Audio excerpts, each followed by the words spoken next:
All right, Chelsea fans, we are back with another match review. This time it was RB Salzburg in the Champions League. I got my buddy RJ from down in Australia to touch on this one. We talked a lot about, Potter's lineup, the style of play, who kind of looked like they were sharp, overall results, and then realistically, where do we go from now? We only have 1 point. We're in the bottom of Group E. So make sure to stay tuned, comment what you thought we got right and what we got wrong, and we'll be back with more action. Stay tuned. All right, Chelsea fans. Like we said, here we are, match review, RB Salzburg, Chelsea in the Champions League. Got good friend from the other side of the world, quite literally. RJ's jumping on. I'm sure all of you know him from social. One of the nicest guys out there. Tweets at weird times compared to me, since, like I said, you're in Australia, we're up in the US. But how are you doing? Welcome. The first time we've officially been able to create some content together. Long time coming. Yeah. Thanks, Brandon, for having me on. Big fan of the London is Blue podcast crew. You guys, yourself, Nick, Dan, you all do a fantastic job. So credit to you, and keep, flying the blue flag high, as they say. It's a weird time to be a Chelsea fan at the moment, but I'm buzzing to be on to unpack the result under the first game of the Potter regime. Yeah. All right. Well, like we said, RB Salzburg is the first one for Graham Potter as the new head coach at Chelsea. We know we lost the first one. Dinamo Zagreb ended up being Tuchel's last match. We won't cover that one too much. We already have a video out on that. But just to kick it off, I think the biggest thing we were expecting to find out from him was the lineup. And I think we all expected a back 3/5, however you want to parse that one. But instead, again, we know Potter is fluid with his formations. Where you're in possession, it's a back 3. Out of possession, it's back 4. It looked pretty traditional back 4. Sterling did tuck in a little bit, but I'll just give you the team sheet as is, and we can debate all day of what it actually was. But it was listed as a 4-2-3-1. Kepa in goal for the injured Mendy, of course. You had Azpilicueta and Silva as your center backs. You had Cucurella left back, Reece James right back. Then you had your two holding sixes. You had Jorginho and Kovacic with an attacking 3 in front of him, Mason Mount, Kai Havertz, and Raheem Sterling, and then Aubameyang up top on his own. We were faced in opposition with a 4-3-1-2. So again, roughly 4 players in the midfield to our 5. There are 2 attackers versus our 1 and 4 at the back apiece. Any big surprises for you, RJ, as far as like the lineup? I mean, I think there's probably a lot of surprises for most people, but maybe one that really kind of caught you off guard, or maybe the formation compared to that. Yeah, it was interesting. Obviously, the formation question was always going to be the big question mark. But as you said, Brandon, it's not so much to dive into the formation itself because it's so fluid and rapidly changing throughout. I think I was probably a little bit surprised that our captain made the start for this particular clash. I understand the reasoning behind it. You want to have some leadership there early, try to cement yourself in amongst the group from a cultural point of view. But I thought Koulibaly perhaps a little bit hard done by. Fofana, who's our flashy new toy. We've spent a lot of money on him. He didn't start the match and didn't feature at all. And of course, Cucurella has that relationship with Potter. So I suppose it's not too surprising that he got the nod over Chilwell. But I actually thought from the midfield upward, they were pretty spot on with the actual personnel. I agree. What's more surprising, that Azpi started or that he started as a center back in a back 4? Yeah, I think it's the latter, to be honest with you. And, for the most part, and we'll go into the detail, but I thought he held his own pretty much. The lack of pace has been an ongoing theme for him. But I thought, beside the goal itself, he represented us quite well. I don't think there are any other surprises for me. I was actually surprised how active Jorginho was. We haven't seen that type of a harasser in the midfield from him since the Champions League win, which is weird because nothing's really changed, but clearly there's an effort from him. If you even want to think about his comments in the press conference that came out, he didn't seem to be too fussed that Tuchel left. Look, if we just are honest with it, he was respectful, but he said it clearly wasn't working, and now he has a new opportunity. And there's an effort level from some players out here that we had not seen in a while, which, look, to be fair, sometimes it just runs its course with the manager. You're tired of hearing the same message. You need something fresh. You need some new stimuli, and that's clearly what he got. I know him specifically. the goals, right? So Raheem Sterling grabbed the first one for us. Thought could easily be a game winner the way things were going. Chelsea start off bright in the front foot. And then Okafor getting the equalizer in the 75th minute off a rare, absolutely rare mistake from Thiago Silva. He had all the time, knew he was going to win the ball, just mistackled it and actually put it into space for Okafor. Or sorry, not for Okafor, but put it in space for their attacker. Crossed it, put it through Azpi's legs, and Kepa was unsided. For the most part, I mean, they only had 4 total shots, 3 on target. Their XG was 0.38.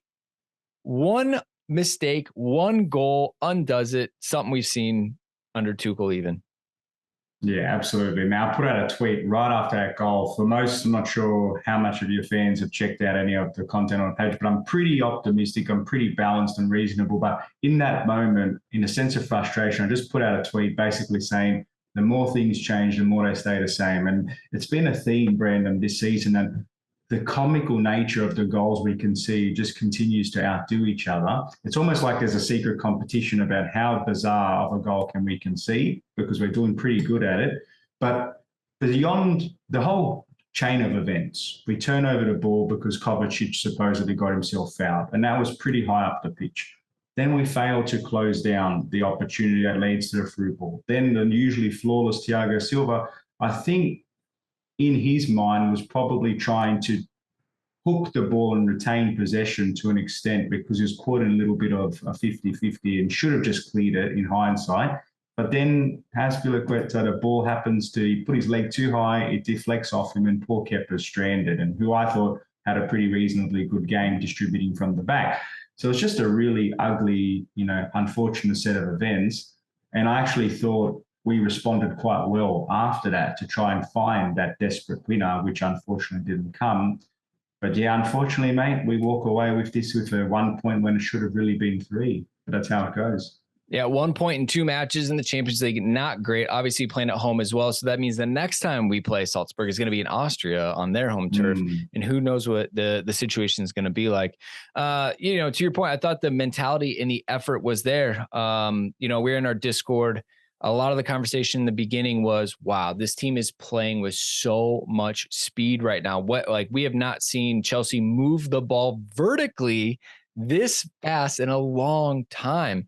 We won't get into some, I won't bring Jorginho into this whole verticality discussion.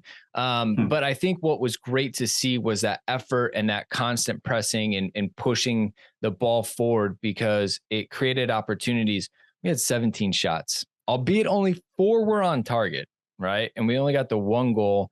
I know you'll see that Hakim Ziyech header at the end, probably a pretty low XG, especially coming from him. Broya having some chances. Honestly, everyone having chances. Pierre-Emerick Aubameyang got his shot blocked, or kind of midway through the first half. But Chelsea was 73% possession, absolutely bossing it, but 84% pass accuracy to their 59%. We were dominating and pushing and cruising. And to your point earlier, normally Chelsea concede, the heads drop, the effort goes away. You feel like we're probably more likely to concede a second rather than retaliate and go get one back. But the mentality and effort piece was there today, which is the classic definition of a new manager bounce. It was. And I actually thought, reflecting, and we were texting throughout the first half, it was quite electric pace, high up and very fluid passing exchanges. I really liked the involvement of Kai, Mason up front, obviously Reece out on the left.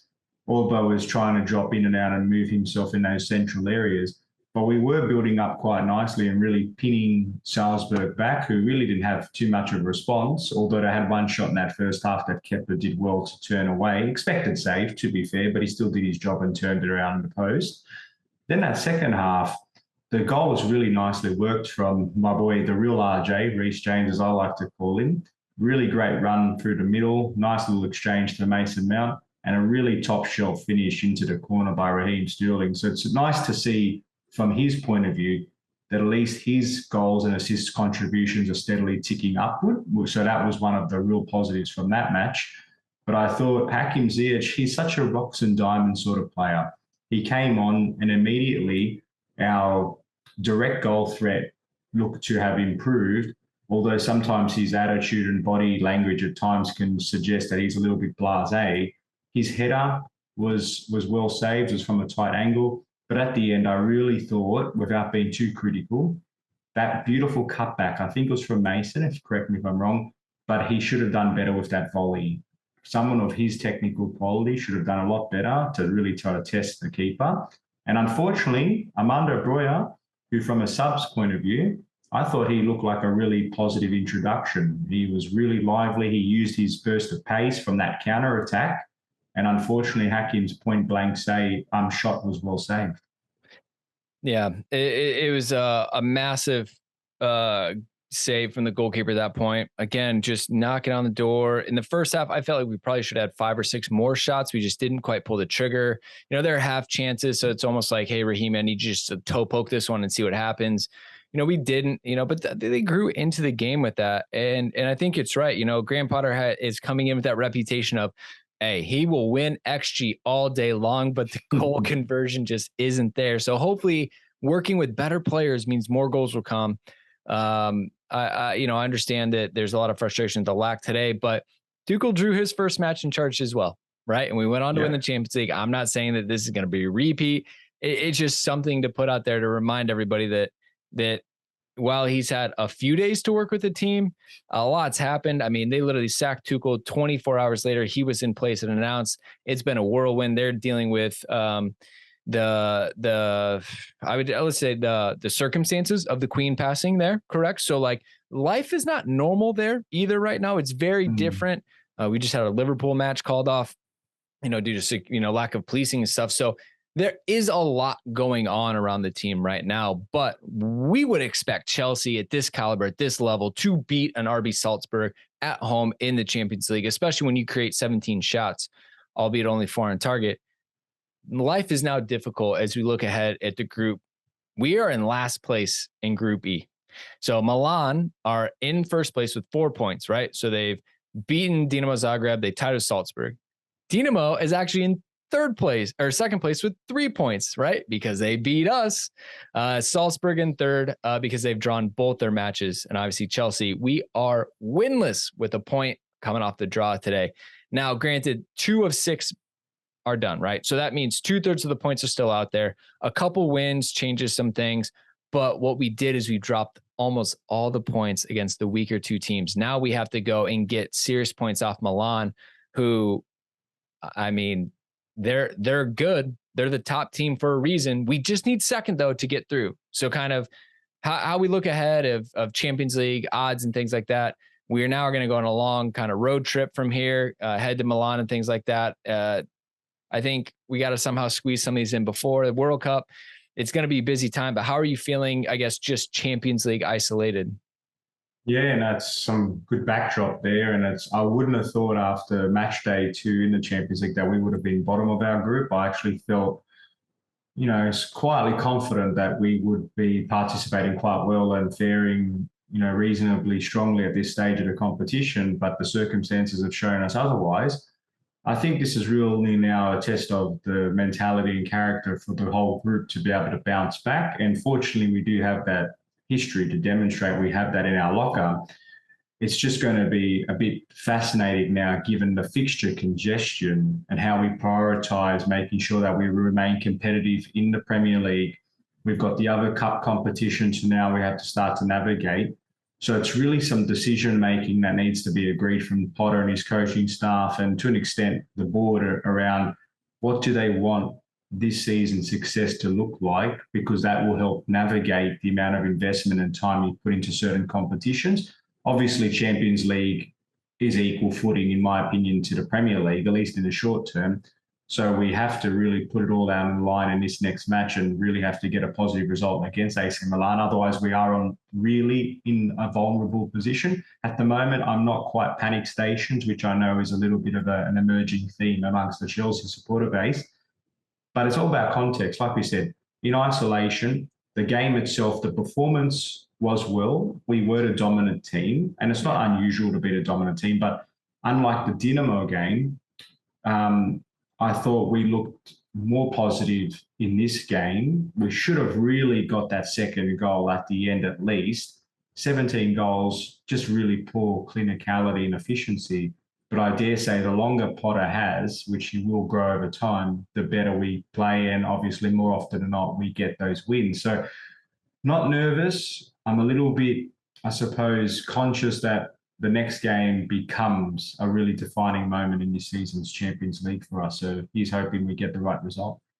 Yeah. So the schedule stands. Chelsea won't play till the 1st of October, which will be Palace. And then we turn around a few days later and we play Milan at home on the 5th of October. Then a week later, obviously we'll play at the weekend. We come back, play Milan away on the 11th.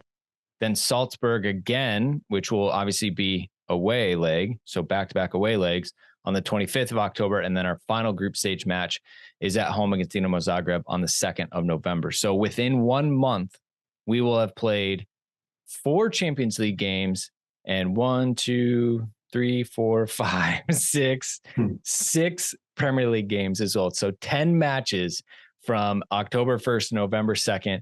It's going to be an absolute whirlwind.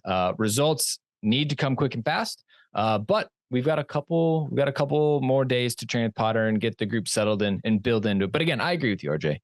This Chelsea performance far better than the last time out against Dinamo Zagreb.